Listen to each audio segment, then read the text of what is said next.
বন্ধুরা, টি-20 world cup 2026 থেকে আজ এমন এক হৃদয় বিদারক অধ্যায় সামনে এসেছে যা জয়ের সংজ্ঞাকেই নতুন করে ভাবতে বাধ্য করছে। চেন্নাইয়ের ঐতিহাসিক এম.এ. চিদাম্বরম স্টেডিয়ামে আফগানিস্তান আজ কানাডাকে একেবারে বিধ্বস্ত করে দিয়েছে। ব্যাটে বলে ছিল সম্পূর্ণ আধিপত্য, মাঠে ছিল আত্মবিশ্বাস, স্কোরবোর্ডে ছিল 200 রানের বিশাল সংগ্রহ। কিন্তু তবুও এই জয় কোনো হাসি আনতে পারেনি, কারণ ম্যাচ জিতেও আফগানিস্তানের বিশ্বকাপ অভিযান এখানেই থেমে গেছে। চেন্নাইয়ের ধীর টার্নিং উইকেটে প্রথমে ব্যাট করতে নেমে আফগানিস্তান শুরু থেকেই ইতিবাচক মনোভাব দেখায়। ওপেনার ইব্রাহিম জাদলান খেলেন দুর্দান্ত এক ইনিংস। 95 রানে অপরাজিত থেকে তিনি দলকে এনে দেন শক্ত ভিত। মাঝের ওভারে অভিজ্ঞ ব্যাটাররা রান রেট ধরে রাখেন। শেষ দিকে ঝড়ো ব্যাটিংয়ে স্কোর পৌঁছে যায় 20 ওভারে 200 গণ্ডি পেরিয়ে। গ্যালারিতে বসে থাকা সমর্থকেরা বুঝতে পারছিলেন এটি একটি বিবৃতি, আফগানিস্তান এখনও লড়াইয়ে আছে। জবাবে ব্যাট করতে নেমে কানাডা শুরু থেকেই চাপে পড়ে যায়। মুজিবুর রহমানের নিখুঁত লাইন লেন্থ, মোহাম্মদ নাবির অভিজ্ঞতা আর রাশিদ খানের ঘূর্ণির সামনে কানাডার ব্যাটিং লাইন আপ যেন ভেঙে পড়ে। মাত্র 66 রানের মধ্যে অর্ধেক দল প্যাভিলিয়নে। ম্যাচ কার্যত এক পেশে হয়ে যায়।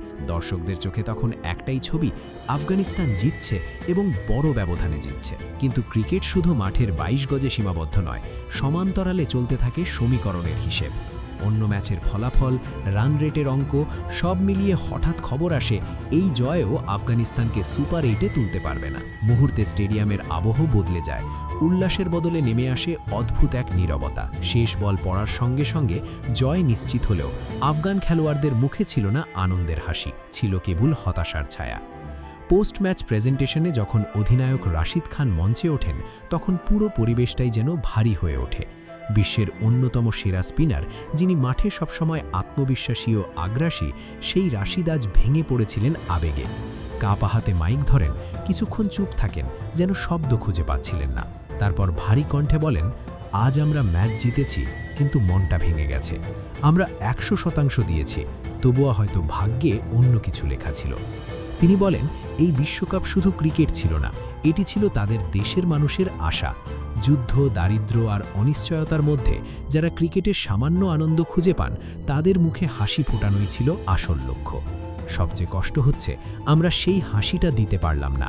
এই কথায় তার কণ্ঠ রুদ্ধ হয়ে আসে। লাইভ সম্প্রচারে রাশিদ খান চোখের জল আটকাতে পারেননি। পাশে দাঁড়ানো সিথিররাও আবেগপ্রবণ হয়ে পড়েন। কিন্তু এখানেই শেষ নয়। কয়েক মুহূর্ত পর নিজেকে সামলে নিয়ে রাশিদ ভারতের দর্শকদের দিকে হাত জোড় করে ধন্যবাদ জানান। তিনি বলেন, ভারতে খেলতে এসে কখনো মনে হয় না আমরা বিদেশে আছি। এই দেশ আমাদের দ্বিতীয় বাড়ি। এখন থেকে আমাদের প্রতিটি প্রার্থনা টিম ইন্ডিয়ার জন্য। রোহিত ভাই, বিরাট ভাই যেন এই ট্রফি জিতে নেন। ভারত জিতলে আফগানিস্তানের ঘরেও উৎসব হবে। এই বক্তব্য মুহূর্তে ভাইরাল হয়ে যায়। ক্রিকেট বিশ্ব অবাক হয়ে দেখে কিভাবে নিজের দেশের বিদায়ের মুহূর্তেও একজন অধিনায়ক অন্য দেশের জন্য এমন নিঃস্বার্থ শুভকামনা জানাতে পারেন। কিন্তু যারা আফগানিস্তান ভারত ক্রিকেট সম্পর্ক জানেন, তাদের কাছে এটি অস্বাভাবিক নয়।